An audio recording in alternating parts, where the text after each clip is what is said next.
going, get the fuck off me! Get off me! Get off me! Someone's coming towards me. I'm grabbing his skull and I'm throwing you. It's me, how fuck nigga. They got the most terroristic DBs of all time. And we are back for another episode of Jew and Jones Offseason Chronicles.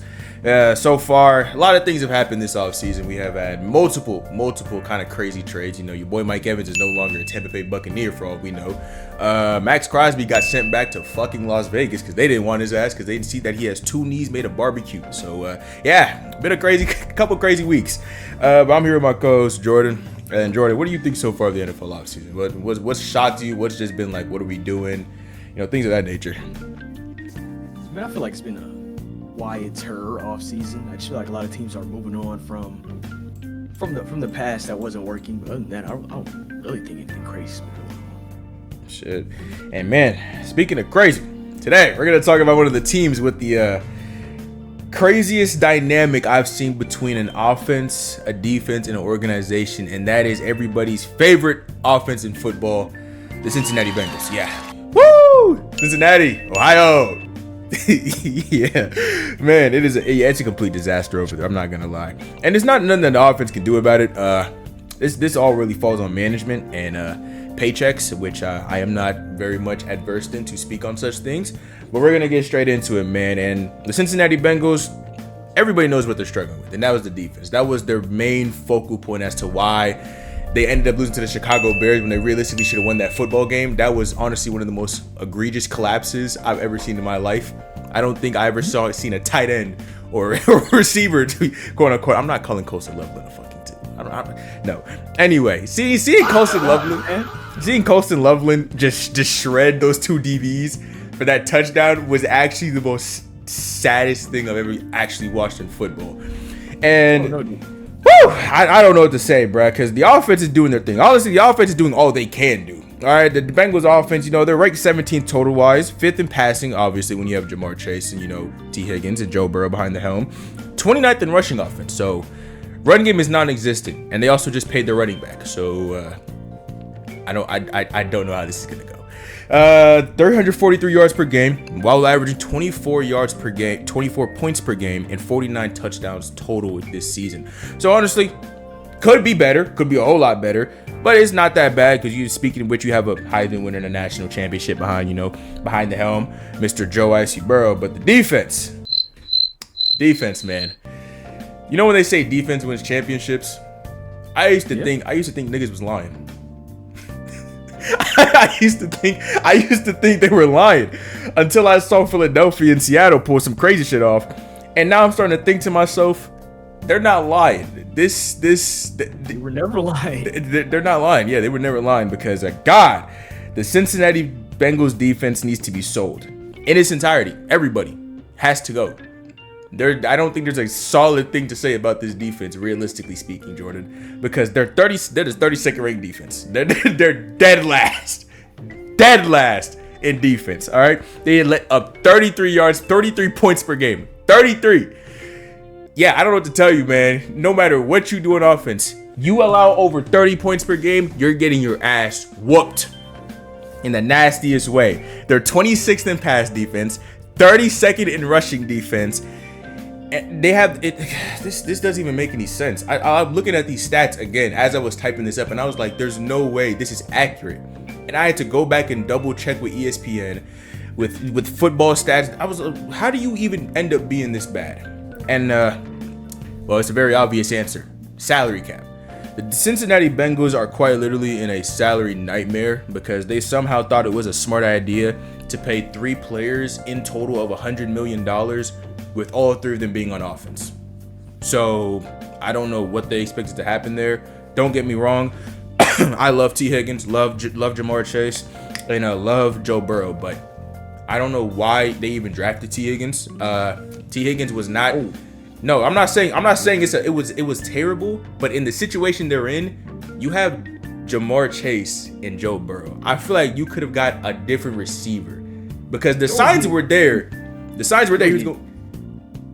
Hold on, go ahead.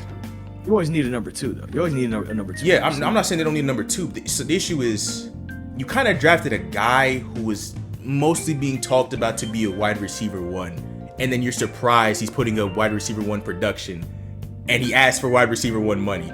It's like y'all kind of asked for this shit to happen. It's like the best way to put it, it'd be like, it's kind of like the Eagles, except the issue is the Cincinnati Bengals don't got somebody like Devontae Smith who's willing to take less. All right, T. Higgins was gonna get that paycheck regardless, especially with the numbers he was putting up.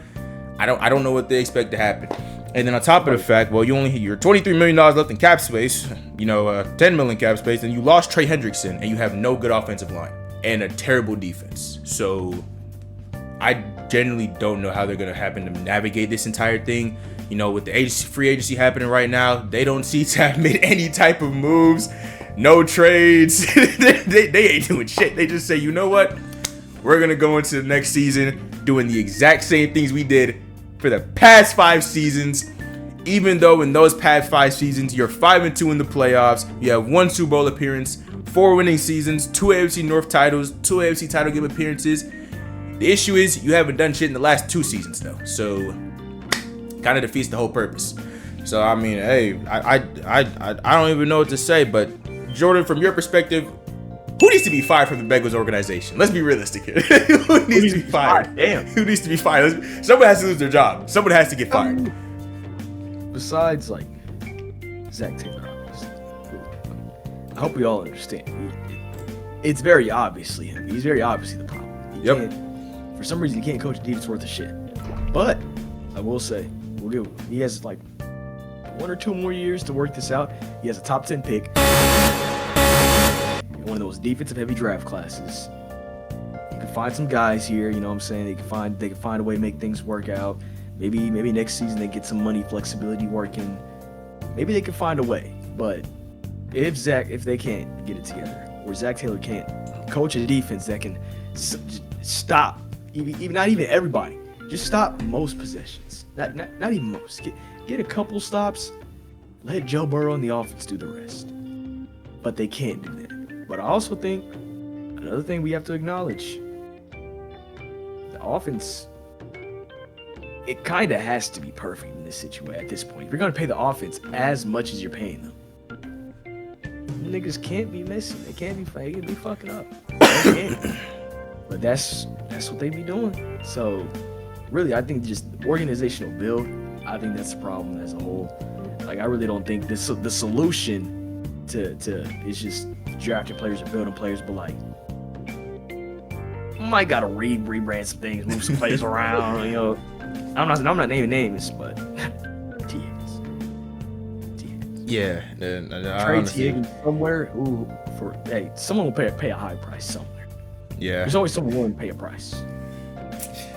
It is a sad reality because I love T. Higgins. I love, the whole JJ and, Mr. Higgins duo they got going on in Cincinnati. But at the end of the day, this shit is not sustainable. And like you said, they have to play perfect football to actually win football games, which in the NFL, that's impossible. Straight up. You're going to have a game where your offense may not be having their P's and Q's down, all right? Seattle's done that multiple times last season. Philadelphia did that a couple times when they won the Super Bowl. Kansas City did. It's just not gonna work. So, like you said, somebody has to go. Zach Tyler's most definitely gonna get fired in 2 seasons. You see what happens when this Bengals offense stutters. When it stutters and it sputters, the team gets spanked. It happened against the Vikings. When the offense sputters, when the offense struggles, the team gets spanked. You get destroyed. Straight up. And it's like, so then that leads me to my next question. Since you pretty much answered the question I was going to ask you, like how they should pretty much handle the whole salary issue, which would make the main thing would be T. Higgins. Somebody's willing to pay up their soul for T. Higgins. All right, Miami, if they had money, would be willing to pay their soul for T. Higgins. Miami doesn't have money though. No. Oh, I was about to say, don't do that. See, that's what I was about to say. But it'd be hilarious though. Miami, it'd be amazing. It'd be amazing, but we are broke. We are absolutely broke. Yeah, we're broke. We are. Oh my god, we're so broke. Anyway, man. With that being said, okay, how would you kind of go about handling their defensive issues? Since we can't really touch this offense, being realistic, because their owner is an old man who's on his last breath. He's like Jerry Jones, except his name is not Jerry Jones. What would you do to handle this shit? Because man, it's not looking good. They've been drafting DBs. They've been drafting linemen. Go get a linebacker. if Arvell Reese is there, take him. If there's a linebacker there available, take him. I really think that's where you start. You build the anchor of the defense, which is the linebacking core. The linebacking core is always the anchor of you got the anchor of the defense, and you just go from there. Because I mean, the Bengals secondary isn't as bad as the pass rush and the second level, which is the linebackers. So you could really go from there. They've already drafted secondary. Let's give the secondary a good linebacking core, then worry about pass rush, and then we can really see where we're at. Yeah, honestly. Imagine they draft another receiver. I just thought about this, bruh. I'm sorry. Knowing who currently is in head of helm of owning the Bengals, the Brown family, they don't make the smartest decisions at times, sadly. No, not at all. Yeah, they don't make the smartest decisions at times, honestly. But yeah, just draft defensive players. I feel like with the offensive line, you can somewhat manage. All right, you can manage with a mid to pretty buns offensive line because of who your QB is and your receivers. Your defense, you can't manage that. That's non-negotiable at this point, bruh. But man, honestly, for the Cincinnati Bengals, yeah, they got a lot to work on this offseason, and so far they have not done a single damn thing. So, if I'm a Bengals fan, I'll be a little concerned. Now, I'll be very concerned actually right now as we speak, watching the fact that the Ravens just got Trey Hendrickson. So, hey man, but hey, y'all let us know down in the comments. What do y'all think? What do you think the Bengals need to do? Do you think they just need to say, you know what? Everybody that's working front office, line them up, take their damn badges, and send them home on a first-class trip back to Cancun? Do you think T. Higgins is going to be a Miami Dolphin by tomorrow morning because they just say, you know what, we can't afford you? Or do you think Jamar Chase is going to go be a New Orleans Saint? Who knows anymore at this point? It's the NFL. Jordan, you have anything else you want to say to these people before we get out of here? No, Jamar Chase do not become a New Orleans Saint. We don't got the money for that right now. I thought it was your boy. That's your boy. That's your LSU boy. That's my dog. You ain't got the facilities for that right now. Before last word for the people. Hey, Miami, go ahead and do that T. Higgins trade. That'd be hilarious. Woo! Man, yeah, Miami, do not do that T. Higgins trade. We're almost $200 million salary debt. I don't even want to see that shit happen. But yeah, man, we'll see y'all later. Peace.